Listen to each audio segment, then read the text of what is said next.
Here's my story. It all started with a simple surrender. Actually, it is a desperate cry for wanting to know who I am and whose I am. I told God, I'm giving up everything, my life, my job, my title, which I really care about, and how I defined myself at that moment to move to Redding, California. To give up all of this, I need you to show up in my life. I need to know who I am. To me, Redding is the middle of nowhere, a place where I would never thought I would visit, let alone live in.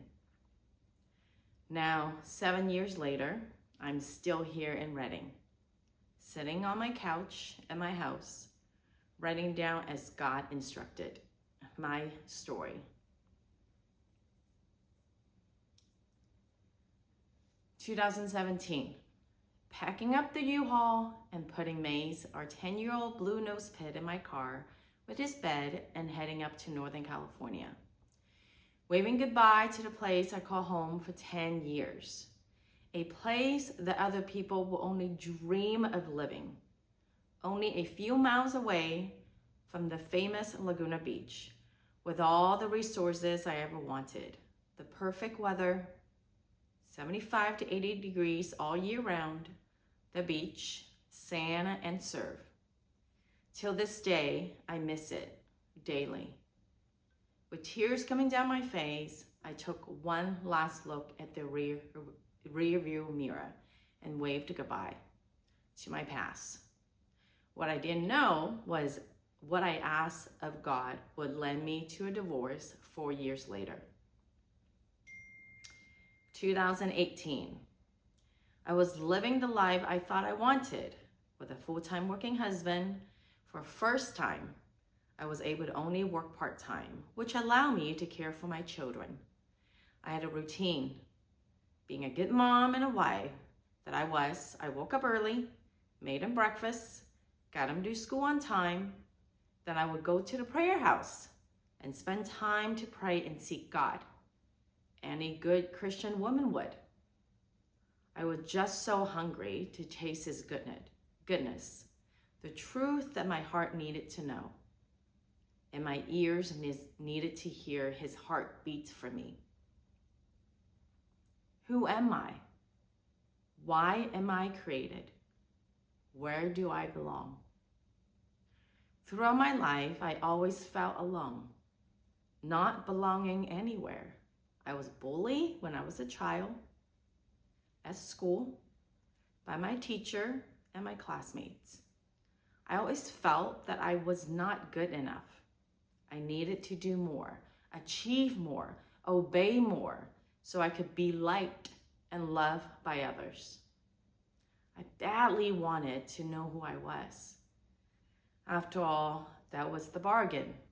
That was my ask of God when I left Southern California.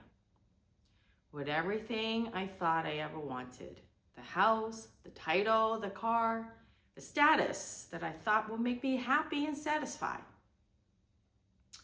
So for every day, for about 6 to 7 months, I would pray for about an hour after dropping off my children off at school. Then I would head home to work for about 4 hours before heading back to school to pick up the children. I enjoyed the routine because that was what I wanted, to be able to be there for my children and to be a stay-at-home mom. Then in March, the answer to my prayer came, knowing who I am and whose I am.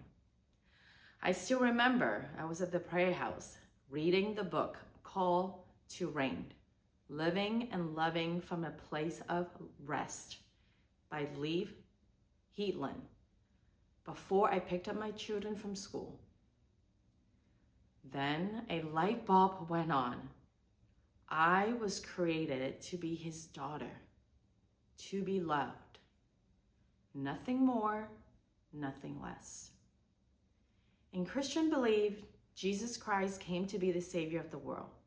for those who believe in him will have life eternal in heaven after death in this realm. The thought of being his daughter was taught when I entered into the Christian circle, but the realness of being his daughter was not felt until that very moment. I still remember I sat on the chair in the prayer house when I realized that I am his daughter, the one he loves unconditionally. I cried, just like the tears I felt right now. I still feel his love for me then and still now. The love that I've never felt before. It hit me. I didn't have to do anything to earn his love, except to be his daughter, to be loved by him, the Almighty King, the forever loving Father. The love of the Father came without any of my efforts. I simply just be. Looking back, it seems like I was chasing after him. But the truth is that he has been longing for and chasing after me since before I was born. Even now, as I was typing this, as I'm reading this out loud, I felt his love wooing me in, like he's telling me, I'm so proud of you, my daughter. Look how far you have came. Yet all I did was say yes to him.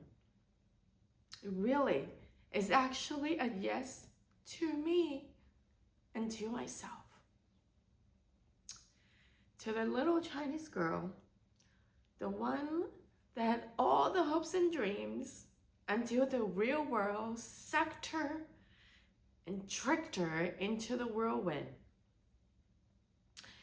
The freedom I felt in my heart was intense.